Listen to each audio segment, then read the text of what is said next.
नमस्कार, आप देख रहे हैं न्यूज नेशन का डिजिटल प्लेटफॉर्म। झारखंड से कांग्रेस के राज्यसभा सांसद धीरज साहू के घर और ऑफिस से मिले कैश के अंबार ने किसी भी सरकारी एजेंसी के एक ऑपरेशन में पकड़े गए सबसे बड़े काले धन का रिकॉर्ड बना दिया है। 5 दिनों तक की गई गिनती के बाद काले धन की रकम 348 करोड़ रुपए बताई जा रही है, जो अब तक किसी भी रेड में बरामद की गई सबसे बड़ी रकम है।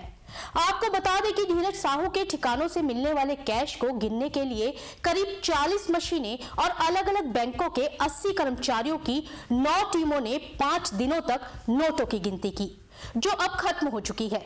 रिपोर्ट्स के मुताबिक जब्त कैश को ओडिशा के अलग अलग बैंक शाखाओं में जमा कराने के लिए करीब 200 बक्सों का इस्तेमाल किया गया।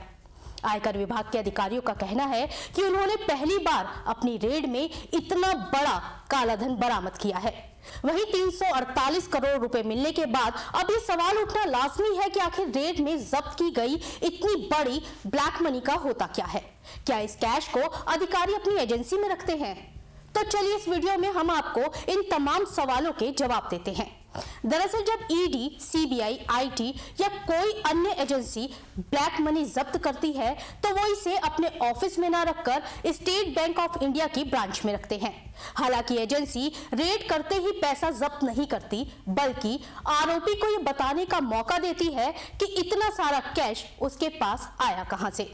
अगर आरोपी इसका जवाब नहीं दे पाता तब इसे ब्लैक मनी मान लिया जाता है और prevention of money laundering act के नियम के मुताबिक पैसे को जब्त कर लिया जाता है। इसके बाद भारतीय स्टेट बैंक इस कैश की लिस्ट तैयार करता है, जिसमें 500, 200, 100 और 50 रुपए के नोटों की जानकारी दी जाती है। इसके बाद कैश को जल्दी गिनने के लिए कैश मशीनें लगाई जाती हैं। गिनती पूरी होने के बाद कैश को बॉक्सों में सील करके सीबीआई की ब्रांच में एजेंसी के पर्सनल डिपॉजिट यानी पीडी खाते में जमा करा दिया जाता है। इसके बाद इस रकम को केंद्र सरकार के खजाने में ट्रांसफर किया जाता है। लेकिन इस पैसे का इस्तेमाल सरकार, आईटी और बैंक तब तक नहीं कर सकते जब तक कोर्ट में केस खत्म नहीं हो जाता, यानी जब्त की गई ब्लैक मनी को किसी काम के लिए इस्तेमाल नहीं किया जा सकता। अब सवाल ये उठता है कि जब कोर्ट में केस खत्म हो जाएगा और अगर आरोपी बरी, तो क्या उसको उसका पैसा वापस मिलेगा? तो आपको बता दें कि एजेंसी सिर्फ 180 दिनों तक रेड में जब्त ब्लैक मनी को अपने पास रख सकती है। उससे ज्यादा वक्त तक एजेंसी पैसा नहीं रख सकती। इसके साथ ही एजेंसी को यह भी साबित करना होगा कि जब्त पैसा नियमों के मुताबिक काले धन में आता है। अगर एजेंसी ये साबित नहीं कर पाती तो पैसा ऑटोमेटिकली आरोपी को वापस मिल जाएगा। वहीं एजेंसी अपनी कार्रवाई में एक अंतिम कुर्की आदेश जारी करेगी, जिसके बाद एक निर्णायक अथॉरिटी को 6 महीने में कुर्की की डिटेल देनी होगी, जिसके बाद ही ये फैसला लिया जाएगा कि आरोपी जब्त की गई रकम को इस्तेमाल कर सकता है या नहीं।